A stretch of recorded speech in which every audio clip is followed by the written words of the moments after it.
અમરેલી સહિત સમગ્ર ગુજરાતમાં હાલ બેવડી ઋતુનો અનુભવ થઈ રહ્યો છે. વહેલી સવારે અને મોડી રાત્રે ઠંડી તો દિવસ દરમિયાન ગરમીનો અનુભવ થઈ રહ્યો છે.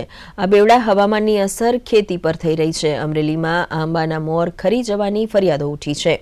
ઝાકળને કારણે કેસર કેરીની ખેતીમાં નુકસાન જવાની ભીતિ ખેડૂતો વ્યક્ત કરી રહ્યા છે. જાન્યુઆરી માસમાં પણ અનેક આંબા પર મોર આવ્યા નથી. મોડા ફ્લાવરિંગને કારણે કેસર કેરીના પાકમાં નુકસાનની સંભાવના વ્યક્ત કરાઈ છે. ઓર્ગેનિક આંબાઓ છે એમાં સારો એવો ફાલ આવી ગયો છે અને વેધરના હિસાબે અને વાતાવરણના હિસાબે આ એરિયામાં અમારા વાડી પૂરતા ઘણા આંબાઓ સારી રીતે ફૂટી ગયા છે.